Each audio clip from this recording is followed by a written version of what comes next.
מצוות, של מעשים טובים, של אור וקדושה בכל הסביבה. והמדרש אומר על הפסוק, ליהודים הייתה אורה ושמחה וששון, ועיקר אורה זו תורה. באמת התורה זה אורה, זה ניצוץ יקר, זה מאיר, כל מי שלומד, כל הלומד, כל הלומדת תורה, כל הסביבה, את הבית, את המשרד. זה באמת ההזדמנות שלנו, השאיפה שלנו זה להגיע לכל משרד, לכל חברה פה בהר חוצבים, שלא יהיה שום משרד, שום חברה, שאין בהם שיעור תורה. זה יכול להיות פעם בשבוע, פעם בחודש, פעם ביום, חברותה, שיעור, מסגרת כלשהי, לא משנה, גברים, נשים, גמרא, חסידות, פרשת שבוע, לא משנה מה. אנחנו צריכים, זה השאיפה שלנו, וכל אחת ואחת, אתם השגרירים, אתם השליחים, זה צריך להיות דרככם. אז בעזרת השם, אני אעזור, כל מי שצריך בעניין הזה, זה השאיפה שלנו וזה מה שאנחנו באמת רוצים, ואנחנו צריכים בזמן הזה הרבה כוחות, אנחנו מחכים באמת לדבר הזה. תודה רבה למפעל הפיס שנתנו חסות לאירוע הזה, וזה גם להגיד תודה רבה גם לרעייתי, שאחראית על כל מה פה. הרב אשכנזי בבקשה. זה רמקול? נעשה.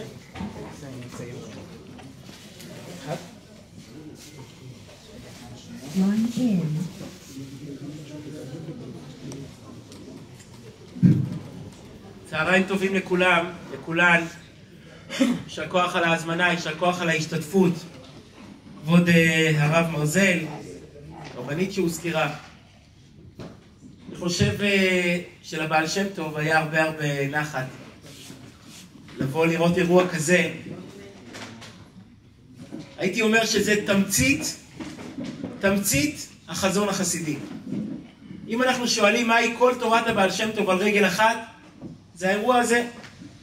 יהודים שעובדים לפרנסתם, גברים ונשים, שעסוקים בענייני חומר, בענייני חולין, אבל כשיש חצי שעה פנויה אז באים ללמוד, באים להתפלל.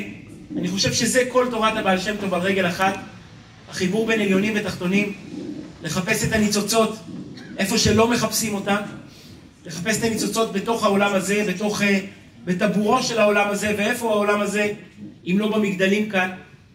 מכאן הוא מתנהל, בטח בירושלים עיר הקודש, שמכאן יוצא תורה לכל העולם כולו. אז זכות גדולה עבורי לבוא לכאן ולראות את החיבור הזה ואת הייחוד, את השכנת השכינה למטה. אנחנו עוד בפרשיות של המשכן, מתחילים את ספר הקורבנות. החיבור הזה בין חומר ורוח, זה בדיוק כאן. זה קיים כאן על הפנים של כל אחד מכם, בידיים של כל אחד ואחת מכם. זאת זכות עצומה ההתכנסות הזו. וישר כוח באמת לרב מרזל, שהוא המנוע, הקרבורטור של כל העשייה, כל האש שפועמת בתוך המטבע של אש שניתן ביום חמישי, הוא האש שמעבירה את החומר ומעלה את החומר לקדושה, מעלה את החומר לרוח. לא ברור, כמו המזג אוויר בחוץ, ככה המצב רוח בתקופה הזו. מן הצד האחד חודש אדר, אתמול היה זין ואדר. אנחנו ממש בשבוע של פורים, שבוע לשושן פורים. מצד שני אנחנו בתוך עמנו יושבים, שומעים את החדשות. אני בא לפה מבוקר של אולפנות, באחת האולפנות שהייתי היום בנריה, חיכתה לי ילדה בחוץ. נערה אולי, אני יודע שם, נראית מהצעירות, או כתה זין, חטא. מבחיות נוראות, היא אומרת, אחי הנהרג בשבועות האחרונים. היא לא מסוגלת להתפלל, היא מבקשת ממני עצה, איך מוצאים כוח להתפלל. למה הקדוש ברוך הוא עשה את זה? למה היו צריכים את כל המלחמה? אנחנו ככה בימים של בין לבין, וצריכים למצוא את הכוחות לשמחה וששון ועיקר, כמו שהזכיר הרב. יהודים יקרים, השנה קל מאוד להרגיש עד לא ידע. השנה עד לא ידע זה לא משהו שצריך להגיע אליו, משהו שצריך להפיל אליו, זה משהו שאנחנו בו. הדרך היחידה לשמוח בשנה הזו היא להיות עד לא ידע. להפסיק לדעת. להפסיק לחשוב שאתה יודע הכל. אתה יודע מי ארור ואתה יודע מי ברוך, ואתה יודע מה טוב ומה רע ומי נגד ומי בעד. השנה הדרך היחידה לשמוח היא פשוט לקיים את עד לא ידע, דהיינו, לשחרר. להאמין לקדוש ברוך הוא שהוא יודע. להאמין לקדוש ברוך הוא שגם אם אני לא יכול להסביר כל רגע מההתרחשות וההתנהלות של עם ישראל, אבל הוא מוביל את הרכבת, הוא מנהיג את האונייה, הוא עושה את זה טוב מאוד, 3,330 וכמה שנים, הוא בוודאי עושה את זה טוב גם עכשיו. השנה עד אלו ידע זה המינימום, זה לא המקסימום. פשוט להיכנס למקום הזה, לשחרר את הלב, לשחרר את המוח, לשחרר את הידיעה ולהגיד לקדוש ברוך הוא, אתה יודע. ואם אתה יודע זה בוודאי העסק מוביל לטובה. בוודאי זה מוביל לתקומה, בוודאי שכל רגע הוא בנייה, כל רגע התקדמות, ואם הקדוש ברוך הוא איתנו אז אפשר לשמוח. אם הקדוש ברוך הוא מוביל אותנו, אז מה איש יותר ושמח, מה יותר מרומם מזה? כדי להבין את הדברים אני רוצה לחזור וורט. זה לא וורט, זה לא פרופרת, זה לא שאלה ולא תשובה, זה משקפיים. זה תפיסה. אני בטוח ב100% שלא יהיה אחד ואחת שישמעו את הרעיון הזה, ולא ימשיכו איתו הלאה את החיים. זה מסוג התפיסות משנות החיים, שלפניהן ואחריהן אתה לא אותו אדם. והשגחה פרטית זה גם 40 שנה. בדיוק 40 שנה מאז שהרבי אמר את הרעיון הזה, כל אחד יכול למצוא אותו בפנים, זה נמצא בהתוועדויות בעברית, התוועדות פורים תשמ"ד, בדיוק 40 שנה אחורה. אינני יודע מתי הדברים היו כל כך משמעותיים כמו שהם השנה. כל איש וכל אישה בירושלים עיר הקודש ובכל מקום שהתכנסו ביום ראשון בלילה או אצלנו במוצאי שבת לשמוע את קריאת המגילה ולא תעלה להם השאלה שאני אעלה עכשיו, משהו סדוק ביראת שמיים. לא יכול להיות איש ואישה יהודים שלמים ויראים שהשאלה הזו או שעלתה להם כבר או שהציקה להם בלי שהם הרגישו, בלי שהם ידעו לשים עליה את האצבע, או שמעלים אותה והיא בוודאי תזעק מתוכם. לשמה התכנסנו? לשמה מבזבזים לנו את הזמן, תסלחו לי? אני מתבייש לומר את המילה, אבל בחז"ל יש מילים יותר חמורות מאלה, על קריאת הבלים. מה אנחנו קוראים בפרק א' וב' של המגילה? לשמה מתאספים יהודים יראים ושלמים ולא מפספסים מילה אחת? מה קוראים שם? איך אני אגיד? אף אחד לא היה קורא סיפורים כאלה בבית. אז באים לבית הכנסת כדי לשמוע את זה. סיפורי משתאות, חינגאות, שכרות, קריאה למלכה על רקע שלא נאריך בו בעיר הקודש. היא לא רוצה לבוא, מעיפים אותה. ואז מתחיל עוד פרק של חצר בית הנשים, 6 חודשים בפסמים ובשמן המור. על מה? ולמה? לשמה התכנסנו. המגילה הייתה אמורה להתחיל עם 2 פסוקים. ויהי אחר הדברים, ויהי בימי אחשוורוש, הוא אחשוורוש המולך מהודו ועד כוש 7 ו20 ומאה מדינה, ובימי אסתר בת אביחיל דוד מרדכי מלכת פרס. גילה על המלך אחשוורוש את המן. למה אני צריך לדעת מי הייתה האקס-וייף, האישה הקודמת? למה אני צריך לדעת מי היו כל הנשים שלא התקבלו? פרק שלם 4 שנים משנת 3 עד שנת 7. ויפקד המלך פקידים בכל מדינות מלכותו ויקבצו את כל נערה בתולה הטובה. בשביל מה? זה הרי כל אלה שלא התקבלו. מי חשוב לי מי שלא התקבל? מי חשוב מי שכן התקבלה? אחות לנו בבית המלך שהייתה שם ברגע הנכון ובזמן הנכון. כל אדם עם אוזן רגישה אמור לשאול, לשם מה? בשביל מה? למה נפקא מינה? בשביל מה העריכו בכל זה? עומדים יהודים יראים ששומרים על העיניים, שומרים על המחשבה. אני בטוח שאף אחד לא היה קורא חומרים כאלה בזמנו הפרטי, אבל באים לבית הכנסת כדי לשמוע את זה. מה המטרה?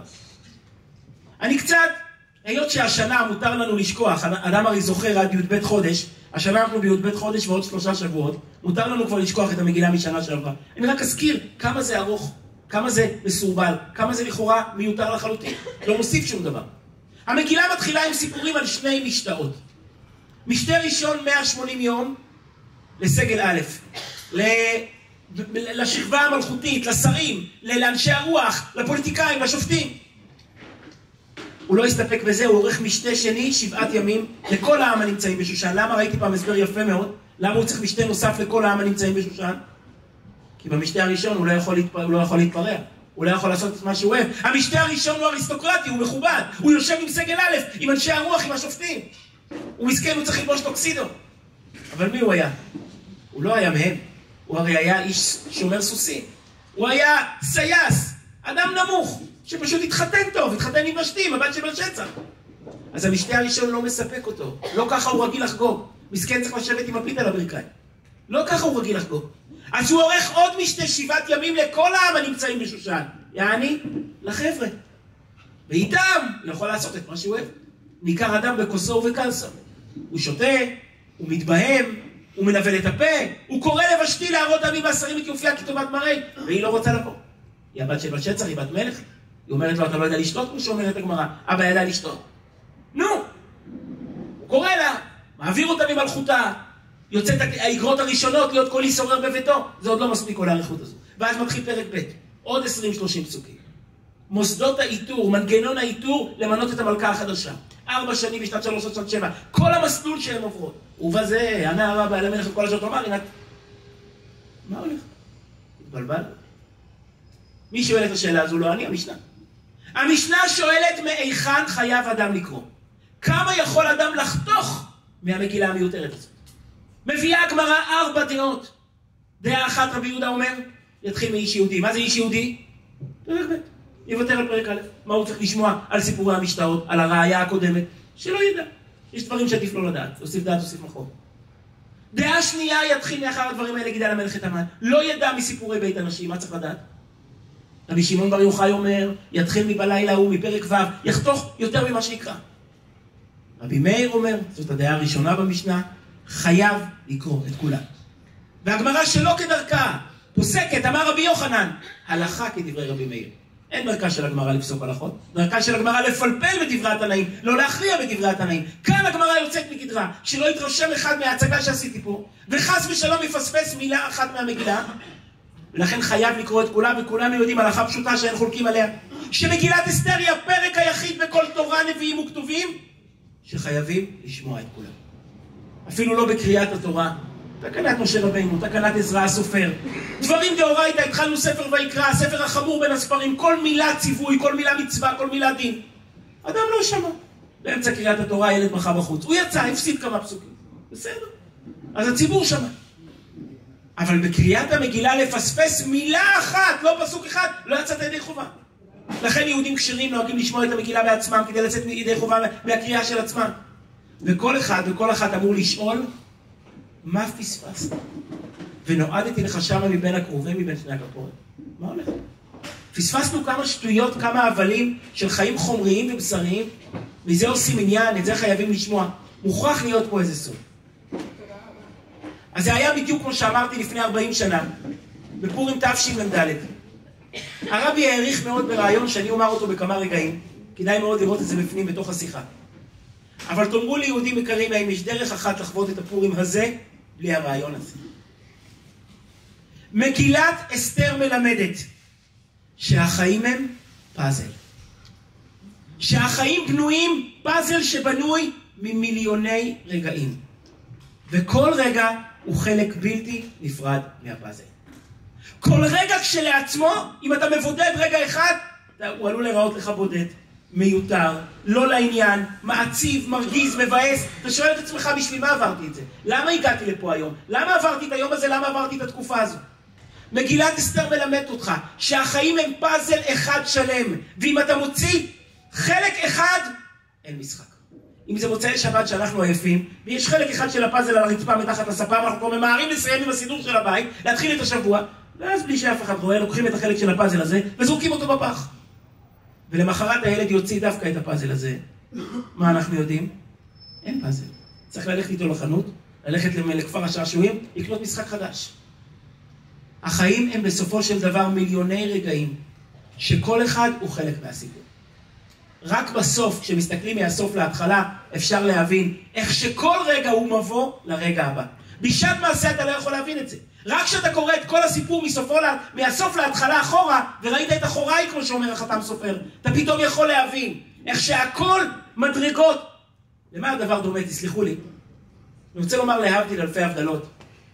אחד מרעיונות האמונה הכי חזקים ששמעתי בחיים שלי, הכי מחזקים ששמעתי בחיים שלי, היה דווקא מגוי. כתוב על הבעל שם טוב שהוא היה לומד דברים מן הגוי, מאורי החסידות, מהעגלון, מהזגג, מבעל מלאכה שעבר ברחוב, למד ממנו הוראה בעבודת השם. היה פעם גוי אחד, שאולי אצל חלק מהאנשים פה הוא נמצא בכיס, שקראו לו סטיב ג'ובס. מכירים את השם? יש פה איזה עובדים של אפל, חברות בת של אפל אולי.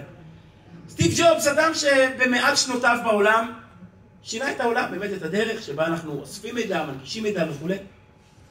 ביום שהוא מת, מישהו שלח לי נאום נאום שהוא נתן בבחינת שוב יום אחד לפני מיתתך. הוא ידע שהוא הולך למות, הוא היה חולה סופני, חולה מאוד, אף אחד לא ידע שהוא הולך למות כדי לשמור על החברה. אבל הוא זכה, אם אפשר לקרוא לזה כך, לשוב יום אחד לפני מיתתך. וכמה חודשים לפני שמת, הוא נתן נאום סיכום על החיים שלו. זה נאום מדהים, מישהו שלח לי את זה ביום שהוא מת. זה נאום חיזוק בצורה בלתי רגילה. הוא אומר שם משפט אחד, 3 לקחים שהוא למד בחייו. הלקח הראשון זה פשוט זה.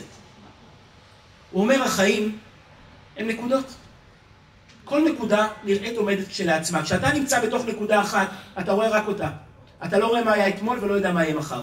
מבחינתך רק היום הזה קיים, ואז אתה מקטר, אתה מתלונן. למה ומדוע? אבל כשאתה מסתכל מהסוף להתחלה, ככה הוא אומר, אתה פתאום מבין שאלה לא היו נקודות, זה היה קו אחד ארוך, שכל נקודה הובילה אותך לנקודה הבאה. כל נקודה הייתה מדרגה, לקראת המדרגה שבאה אחריה. מנין מילה, הוא מסביר. הוא עבר חיים מאוד קשים, אמא שלו השאירה אותו בחדר יונקים, לא רצתה לקחת אותו, היא תחזבה שהיא ילדה בן, היא רצתה בת, יש גם דברים כאלה, והשאירה אותו שם, עובדת סוציאלית העבירה אותו לזוג הורים חסוכי בנים שהתמסרו אליו מאוד, גידלו אותו כמו בן ביולוג. הוא הגיע לגיל 18, קלטו איזה ג'יניוס יש להם בבית, והם שלחו אותו לריד קולג', הקולג' הכי טוב באמריקה. הוציאו את כל החסכונות שלהם, לתת לו עתיד, באמת לעשות משהו עם הכישרון הזה. יומיים אחרי שהוא הגיע לקולג' הוא כבר הבין שהוא עשה את טעות חייו. המרצים היו בנהלים משעממים, מרובעים, לא בשבילו, לא בשביל המעוף שלו, לא בשביל המהירות שלו, הוא בכלל לא יכול לשבת על המקום, ואחרי יומיים הוא כבר הפסיק לבוא ללמוד. מי שלא בא ללמוד לא נבחן, מי שלא נבחן לא מקבל אוכל, מי שלא מקבל אוכל לא מקבל מיטה. הוא צריך לשכב אצל חבר על מזרן על הרצפה. הכי גרוע, הוא לא יכול לספר להורים מה זה ועל מה זה. מסכנים הוציאו את כל החסכונות, שרפו על כלום, אז הוא שוכב פה על מזרן על הרצפה, מחכה לתור. יום אחרי יום חולף, הוא קם ב2 בצהריים ואומר לעצמו, לאן אני הולך? הוא רואה מודעה במעונות, קורס בחינם ללימודי קליגרפיה. מה זה קליגרפיה? אומנות עיצוב האותיות, גישות האותיות, בניית האותיות. מה הוא וקליגרפיה? בכלל יש לו הפרעות קשב. אבל זה היה בחינם. אז בחינם זה סיבה לקום בבוקר. אז הוא הלך ולמד 0.5 שנה קליגרפיה. מה צריך להיות? גובה האותיות, ועובי האותיות, ורוחב הדפנות, והרווח בין האותיות עצמן, ואיך העין קוראת, ואיך העין מתרעננת, וכמה זמן היא צריכה בשביל לנוח. הוא סיים 0.5 שנה וידע קליגרפיה. חלפו 10 שנים. הוא הקים את אפל, באיזה מוסך, נזרק מאפל, הוחזר לאפל, ולראשונה מאז בריאת העולם, הייתה הזדמנות לעצב אות אלקטרונית. הוא אומר, אנחנו ו-IBM יצאנו לדרך ביחד, הם נתקעו בשלב של הפונטים. הם הבינו באלקטרוניקה, בטרנזיסטורים, הם לא הבינו איך לעצב אותיות, הם אף פעם לא חשבו על העניין הזה. אבל אני הייתי בוגר קורס קליגרפיה, ואנחנו רצנו, ואנחנו הכנסנו את המחשב הביתי הראשון. והמסקנה שלו היא, שההווה נראה כמו נקודות, אבל הסיכום הוא קו אחד ארוך, שכל נקודה מובילה אל הנקודה שאחריה. בואו נראה כמה שזה יפה. אמרנו שמגילת אסתר מתחילה בשנת 3 למולכו. אני חושב תמיד על הבוקר שלמחרת המשתה. ישבו יהודים פה בבית כנסת בירושלים, כבר עלו עם זרובבל ארצה. וישבו פה יהודים, אינני יודע, במאה שערים, בבתי הונגרים, לא יודע מאיפה התחילה פה ההתיישבות זרובבל. וישבו בבוקר, אחרי התפילה ב7 בבוקר, מישהו הביא בקבוק לחיים, הייתה איזה נשמה, היו צריכים להזכיר משהו, ישבו כמה רגעים לדבר קצת. הגיע מוישלה, בכל בית כנסת יש מוישלה אחד, שהוא החרוץ, הוא הספיק לקרוא את העיתונים לפני התפילה. זה מאוד חשוב, זה עוזר לו להתרכז בתפילה, הוא כבר בא מוכן. והם יושבים ומפטפטים עם הנשמה, עם הלחיים, עם הקדיש. חבר'ה, אתם יודעים מה קורה בעולם? בזמן שאתם ישנתם, העולם רעד. אנחנו יתומים. אתם צריכים להבין, העולם לא יציב, זה לא מה שהיה אתמול. אתמול המלך השתכר, קרא למלכה, היא לא רצתה לבוא, הוריד לה את הראש. תגידו לי, מה אמרו לו יהודים פה בירושלים עיר הקודש, ששמעו את הסיפור הזה? מה אמרו לו? לא זמיר אוק מדיבוקס. יש לך זמן פנוי, הנה יש בארון ספר דניה, שב תלמד, סיימת חסידות, תעבור למשנה ברורה. מה אתה רוצה? אין לך מה לעשות, יש לך משאבים כלום, אכפת לך שהוא הרג אותה והרגה אותו? נו בסדר, יש לנו דרגות יותר גדולות, נכון? זה היה נראה מאורע כל כך מיותר, כל כך לא שייך, לא לעניין, משהו ששייך באמת להרי החושך. ואז חולפות 4 שנים. בשנת 3 עד שנת 7. 4 שנים, 48 חודש, כל יום הוא בא. אל תשאלו, המלך הזה נאטם ליבו, אנחנו לא יודעים מה קורה. הוא לא אוהב. מביאים לו ממזרח וממערב, מצפון ומדרום, כאלה וכאלה. אף אחד לא מוצאת חן בעיניו. שמים שמן המור, שום דבר, אף אחד לא נכנסת לו ללב. מה אמרו לו? תגיד לי, מה אתה רוצה? למה היא נפקא מינה? מה זה נוגע על כל הסיפור הזה? ואז אחרי 4 שנים זה באמת בוקר קשה מאוד. הוא בא ואומר, חבר'ה, אל תשאלו, אחת משלנו רוצה. דווקא אסתר בת אביחיל, לבת דודה של מרדכי היהודי, דווקא אותה הוא רוצה. מה הריבונו של עולם רוצה? למה חילול השם הזה? איזה עולם מוזר בראת? ואז חולפות עוד 5 שנים. עד שנת 12 למלכותו. ופורצת הגזרה הכי חמורה בהיסטוריה. צריכים להבין, פורים זה לא סתם עד אלו ידע. לא היה אנטישמי, לא היה צורר, לא היה מגלומן כאמן. להשמיד, להרוג ולאבד את כל עם מרדכי טף ונשים ביום אחד. אפילו היטלר יימח שמו לא חשב דברים כאלה. הוא לא חשב שהוא יעבור את האוקיינוס, הוא לא חשב שהוא יגיע לאמריקה, שהוא יגיע לאוסטרליה. ועוד ביום אחד, חשב. נבוכדנצר נלחם בלוחמי ירושלים, פרעה את הזכרים, לא את הנקבות. והנביא שושן נבוך, ואנשים צועקים, והגיח מן הארץ. ואז מבינים שכבר 9 שנים, הקדוש ברוך הוא בונה הצלה. בזמן שאנחנו ישנו וקיטרנו והתלוננו וזלזלנו ושאלנו והעלינו ספקות, וה9 שנים האלה מכמה אירועים הם מורכבים. ממשתה אחד וממשתה שני, וממלכה שלא באה, ומשיבת שרי פרס ומדי שאומרים להעביר את מלכותה ממנה, ומאגרות ראשונות להיות כל ישורר בביתו, ואז 4 שנים שמי יודע כמה רבבות נשים עוברות לפניו, כזאת וכזאת, ואף אחד לא מוצא חן בעיניו. כדי שאסתר תהיה שם ברגע הנכון, במקום הנכון, בזמן הנכון, ותוכל להביא ישועה. מגילת אסתר היא מגילת ההסתר. היא מספרת לך איך הקדוש ברוך הוא עובד, לא רק מה הוא עושה. מה הוא עושה? הוא שם את אסתר במקום הזה על הלוח ואת המן במקום הזה על הלוח. אבל איך הוא עושה את זה? איך הוא עושה את זה? עם מיליוני רגעים שכל אחד כשלעצמו נראה לו ברור. מיליוני רגעים שכל אחד כשלעצמו נראה מיותר, נראה תמוה, נראה לו לעניין, מעציב, מרגיז ושמח. השורה התחתונה, כשאתה מתלונן הקדוש ברוך הוא עובד. כשאתה מתלונן הקדוש ברוך הוא בונה גאולה. הוא בונה עוד נקודה ועוד נקודה שמובילה את האנשים קדימה. את היסוד הזה הרב אמר לפני 40 שנה בדיוק. מאז שלמדתי אותו לפני כמה שנים, עשיתי לעצמי ספורט.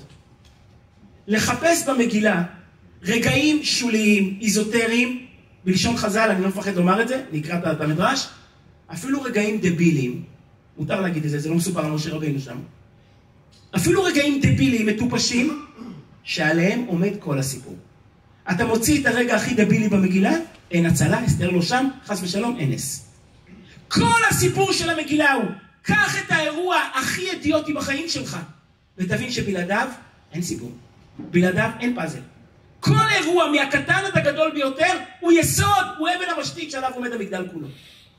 מה הפסוק אולי הכי מיותר במגילה? מיותר גם מבחינת שהוא לא מוסיף כלום לסיפור לכאורה, ומיותר גם מבחינת הטיפשות שלו. מי אומר את זה? חז"ל, לא אני. מלך שחל היה. על מה הם אומרים? על האגרות הראשונות. יוצאות אגרות חוק מעמד כבוד הגבר. יוצאות אגרות לכל 7 ו20 ומדינה לקבע את מעמד הגברים בחוק. תמיד היינו המין החלש, תמיד היינו צריכים גיבוי, תמיד היינו צריכים חיזוק. להיות כל איש שורר בביתו ומדבר כלשון הרע. אני קורא את זה. קודם כל מה זה מוסיף לסיפור? הרי מה שלנו חשוב, שהזיזו את ושתי והביאו את אסתר. מה אכפת לי שגם היה בדרך חוק להיות כל איש שורר בביתו? זה א'. ובעיקר אומרים חז"ל, מלך שחל היה. רוצה מבשלת לו אפונים, רוצה מבשלת לו עדשים. אפשר לקבע כבוד בחוק. יכול לבוא בעל לאשתו ולהגיד, הם יריבו בערב שבת, הוא יגיד, תכיני קוגל לטריות, היא תגיד, אני מכינה קוגל תפוחי אדמה, הוא יגיד, אני אוהב לטריות, היא תגיד, אבל אמא שלי הכינה תפוחי אדמה, ואז הוא יגיד לה, בחוק את צריכה לכבד אותי. נכון, רוצה מבשלת לו אפונים, תהיה ראוי לכבוד, תקבל כבוד, לא תהיה ראוי, לא.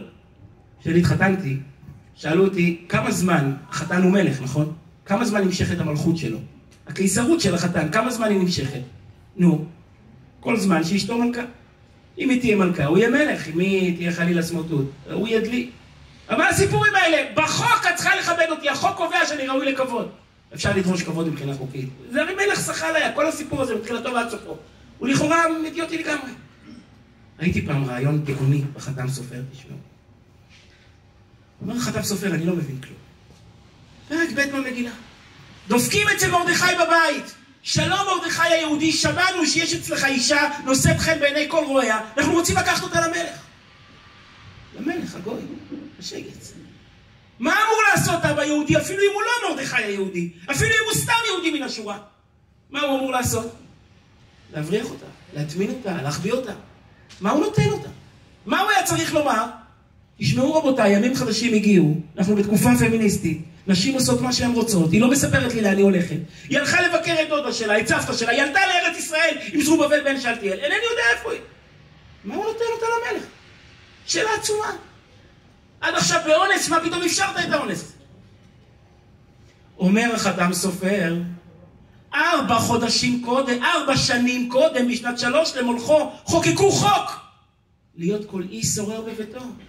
שאבא צריך להיות בעל הבית. שאבא זה לא רק מי שנרדם על השולחן בליל שבת, יש לו עוד כמה תפקידים. הוא גם צריך להיות בעל הבית, מה עם האישה, מה עם הילדות, לאן הן הולכות? אז הוא לא יכול לחמוק מתפקידה, הוא לא יכול לבוא ולהגיד, היא הלכה, אינני יודע איפה היא הלכה. מה זאת אומרת? אתה חי בממלכת פרס, פה החוק הוא שאבא הוא בעל הבית, שמה שקורה בבית. זאת אומרת, 4 שנים קודם שותה לקדוש ברוך הוא חוק שחל. רק בשביל שברגע האמת, מרדכי יהיה חייב למסור את אסתר, כדי שהיא תהיה שם ברגע הנכון, אחר הדברים האלה תהיה לנו אחות בבית המלך, ותוכל להפוך את הגזרה. האמת היא שאחרי שראיתי את החתם סופר הזה, הזכרתי שזאת גמרא. הגמרא אומרת הרי דבר דומה. אלמלא איגרות הראשונות, לא נשאר משונאיהם של ישראל שריד ופליט, כמובן. מה הכוונה? כל אחד שואל את עצמו. יצאו האיגרות השניות להשמיד, להרוג ולאבד את כל המרדכי, עוד י"א חודש, בי"ג באדר. אומרת הגמרא, אני לא מבינה. מה אמורים הגויים לעשות? מה אמורים שונאי ישראל בכל קהילה לקום ולעשות? לקום ולהרוג. מה הם מחכים? נותנים למרדכי את הזמן שהוא יתחיל עם אסתר ויעשו מכאן ומשם. דמנו הותר. המן קנה אותנו ב10,000 כיכר כסף. אז מה היה צריך להיות? לקום ולבזוז ולשחוט. גוי לא צריך רשות מאף אחד כדי לעשות את זה. מחכים. אומרת הגמרא כי 4 שנים קודם יצאו איגרות להיות כל איש שורר בביתו. עכשיו אומרים חז"ל, הרג את אשתו בגלל אוהבו. אז הבינו שהמלך שלהם לא רציני. שהמלך שלהם הפכפך. שהמלך שלהם מקשיב, שואל את יועציו מה לעשות עם אשתו. אז אמרו, נו, הוציא עוד איגרות להשמיד, להרוג ולאבד, נחכה קצת לראות איך זה מתפתח. הוא כבר ישמע את זה יצא ממישהו, כפי שהיה. בא אסתר והפכה את דעתו. מראש שותה לקדוש ברוך הוא בעולם כל כך הרבה מאורעות מוזרים, משונים, חסרי טעם. אבל עליהם עומד כל המגדל. אתה מוציא יום אחד מחייך, סיפור אחד, פנצ'ר אחד בכביש הערבה, חצי יום שנתקעת במשרד הפנים. אתה מוציא את זה מהסיפור. אין סיפור. אין סיפור. אפשר להמשיך, אני רק אסיים, יש לכם הלכות מיוחדות, אפילו על תפילה וקריאת שמע, אז בטח שאני לא אאריך בלימוד תורה, יותר מהזמן שנקוב, אבל אני בכל אופן אסיים בנקודה אחת שזה יהיה כדאי. הזדמנות אחרת, זה היה בפורים תשכ"ב. הרב אמר את יסוד היסודות, כל התורה כולה על רגל אחת, ובאמת אידך פירוש האום. הפסוק הכי קשה במגילה, הכי דרמטי גם במגילה. ויאמר מרדכי להשיב אל אסתר. אל תדמי בנפשך להימלט בית המלך מכל היהודים. כי אם אחרי שתחרישי בעת הזאת, רווח והצלה יעמוד היהודים ממקום אחר. ואת ובית אביך תאבד, ומי יודע אם לעת כזאת הגעת למקום. אתה מתחלחל, לא המלכה מתחלחלת, אתה מתחלחל. מרדכי היהודי, רגע, תירגע. ככה מדברים לאישה, ככה מדברים לבת דודה, ככה מדברים למלכת פרס. אל תדמי בנפשך להימלט בית המלך מכל היהודים. מי דימה? מי נמלט? מה היא רוצה? אתה הרי יודע את האמת, אתה הרי עומד יום יום לדעת את שלום אסתר, למה? אתה יודע הרי שהיא כאילו מלכה. היא מלכה על הנייר, היא מלכה בתמונות, איזה מלכה? היא נשואה לשיקור, לרוצח, למטורף. היא חיה עם בן אדם משוגע, שאת האישה הקודמת שהוא באמת אהב, הוא הרג ברגע של שחרור. איזה מלכה היא פוחדת מהצל של עצמה? מה אתה צועק עליה? היא הרי אומרת כל עם... נו, עובדי המלך יודעים אשר כל איש ואישה אשר יבוא אל המלך אשר לא כדת אחת עולמית, ואני לא נקראתי לבוא אל המלך זה 30 יום. היא מסבירה היטב למה היא פוחדת. היא מנסה להימלט בית המלך, היא מנסה ליהנות מהאקווריום המלכותי, מה אתה מתנפל עליה? והרי כל אחד מבין את מה שהיא לא אומרת. עד עכשיו באונס, מעכשיו ברצון, וכאשר עבדתי. כמו שהגמרא מעריכה מבחינה רוחנית, מה היא מקריבה כשהיא הולכת למלך הקודש? אז מה אתה מתנפל עליה? ועוד הרבי שאל פעם, העיקר זה הסוף. ומי יודע אם לעת כזאת הגעת למלכות? מי יודע? מי לא יודע? ככה אתה רוצה לשלוח אותה? ככה להניע אותה לפעולה? אני יודע! אני מרדכי היהודי, מרדכי בדורו, כמשה בדורו, אני אומר לך שבשביל זה הגעת לכאן. איך קרה שאחרי 4 שנים רק את נבחר? ברור שהגעתי כאן כדי להיות כאן, אחר הדברים האלה, כדי למלך את המן. אז מה הולך פה? מה ההתלפלות עליה? ומה זה הסיומת הזאת בכל ענות חלושה? ומי יודע? זה הפורים תשכ"ב. אגב, גם את זה, אולי אפילו יש פה את הספרים תורת מנחם, גם את זה יש בעברית. כל אחד יכול להסתכל בפנים. זה מופלא לקרוא את זה. 62 שנה.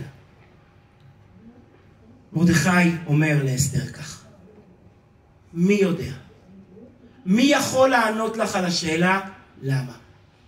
את שואלת למה? למה את? ולמה עם השיקור הזה? ולמה בארמון הזה? ולמה את צריכה לחיות בתנאים כאלו בשביל להציל את עם ישראל? הקדוש ברוך הוא יכול להוריד לו איזה טיל על הבית ולגמור איתו כמו שגמר את פרעה. למה? למה זה הגורל שלך? איך התגלגלת לפה? בטח לפי הדעה שהייתה אשתו של מרדכי היהודי. איך נקראת ממני והגעת לפה לזוהמה, לקיבל קליפות הטמאות האלו? מי יודע? על השאלה למה? אין תשובה. אף אחד, זה גורל. מה נעים גורלנו? אי אפשר, זה קוביות. על זה אף אחד לא יכול לענות. אני כן יודע 4 מילים שלעת כזאת הגעת למלכות. שאם את פה, משמע שיש לך פה שליחות. למה אפשר לשאול מהיום ועד מחר לא נקבל תשובות? יהודי לא שואל למה, יהודי שואל מה. לא למה נשתנה, למה יאמרו הגויים, מה נשתנה? אחרי שאני כאן, מה המקום שלי כאן? אחרי שהגעתי לי כאן, מה השליחות שלי כאן? מה התפקיד שלי כאן? ככה יהודי חי. במילא אומר הרבי, לכן הוא לפני זה אומר לה, אל תדמי בנפשך, הוא לא מתכוון להם עליה במוות. הוא מתכוון לומר לה, גברתי, את באת לפה מפני סיבה, מפני... לעת כזאת הגעת למלכות. או שתעשי את זה, או שחס ושלום לא תהיה, יביאו מישהו אחר שתהיה. את פה, את יושבת על ענף עם מטרה, עם שליחות, עם ייעוד, או שתעשי את זה. או שחס ושלום מישהו אחר, רווח והצלה, יעמוד יהודי במקום אחר, מישהו אחר יעשה את העבודה. זאת הנקודה. הנקודה היא שאנחנו לא יכולים להבין כל רגע את הלמה, אבל אנחנו כן יודעים את המה. והמה הוא שהרכבת מתקדמת לגאולה. המה הוא שכל סיפור הוא חלק מהתקומה, הוא חלק מהגבורה, הוא חלק מהבנייה של עם ישראל, הוא חלק מהמוכנות של כולנו לגאולה כפשוטה. כל מה שנותר, כמו שאמרנו, זה לראות את זה. לראות בעיניים, כמו שהרבי מאחל תמיד, בטוב הנראה והנגלה. לא טוב כזה שצריכים לבוא לשיעור תורה כדי להבין שהוא טוב, אלא טוב מתוק, בשנה טובה ומתוקה, טוב מתוק, טוב שנכנס לפה, כמו השוקולד של פורים, שפשוט נכנס לפה וזה נעים וזה טוב, שנזכה באמת ליהודים הייתה אורה ושמחה וששון ועיקר, לאורה כפשוטה, לשמחה כפשוטה, לששון כפשוטו, לכל הסיבות לשמוח. בשורות טובות אצל חיילינו, אצל, לא יודע, להגיד חטופינו, אבל החטופים שלנו שנמצאים אצלנו בלב. בשורות טובות אצל כל עם ישראל, גאולה כפשוטה. יישר כוח. תודה רבה רבה. באמת יהיו הדברים לרפואת בועז בן אביבה וברכה לאה בת חנה פאיה, בעזרת השם שיהיו בשורות טובות. וגם לרפואת החייל נועם בן טובה וכל החיילים והחטופים והפצועים. תודה רבה שוב, תודה רבה למפעל הפיס על החסות.